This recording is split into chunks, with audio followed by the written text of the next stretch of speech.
the group that Judas is leading comes at him with swords and clubs, and Jesus is like, hey, I was with you teaching every day, and you come at me with swords and clubs. Am I leading a revolt? No.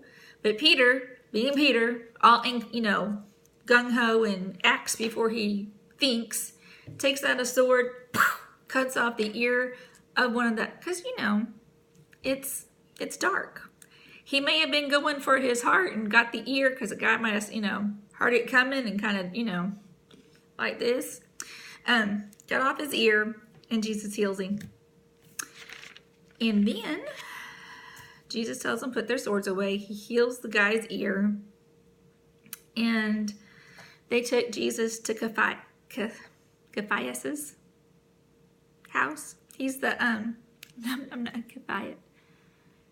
not saying it right. I can hear it in my head, sort of, but I really can't say it right. But he is the high priest. They're taking him to his palace. I just realized it didn't say his house. It says his palace. And so all the disciples fled. And Mark tells us of a certain young man who was wearing a loincloth and leaves it behind. That was him. I'm not sure. I guess I don't know why a man would be out running around in a loincloth. But I'm sure if you were wearing a loincloth and you went to run away, it would probably fall off. And you're just going to keep going because you want no part of that. So that's what Mark's response was. They all fled. Peter did follow at a distance. And he stayed outside in the courtyard. And they took Jesus into Caiaphas' house. And there was a make-believe trial. They couldn't find enough false witnesses to give false testimony against him. Finally, they had two that came forward. Now, remember, earlier in the teachings that we had, we said that they needed 3 to convict for a death. They needed 3 to convict, 3 witnesses that had the same testimony to convict someone to put them to death. So Caiaphas finally says to Jesus, aren't you going to answer all these false accusations? Jesus remained silent. And then finally he says, let's see. Let me find it real quick. I have it marked. Okay. Matthew 26:63 is where I'm reading from. But Jesus remained silent. The high priest said to him, I charge you under oath by the living God.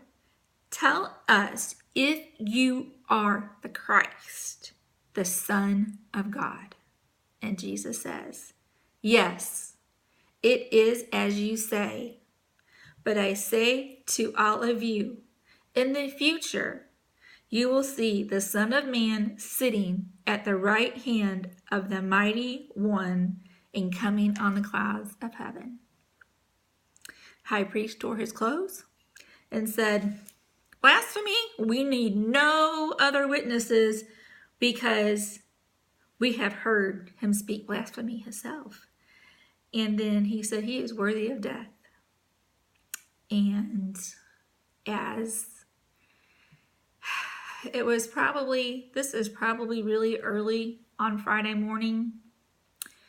And I think this because Peter's out in the courtyard in the same time frame and all this is going on. And he's denied Jesus 3 times. 3 different people have said, hey, you're one of his followers. Nope, not me. And then the rooster crows. And those of us who know chickens, I didn't say we like them. Some of you do. But we all know that the rooster crows when the sun comes up. And so that's why I'm saying it's probably by this time, it's early Friday morning. The sun is coming up. It's probably dawn. Kind of like, at twilight, we had the sun going down and it was between daylight and dark. Now we have the sun coming up. The rooster's crowing. So Jesus has had a really long night. And Peter has denied Jesus 3 times. And that's where we leave our story of Thursday is the rooster crowing. Jesus has been sentenced to death worthy of death by the Jewish leaders, Caiaphas,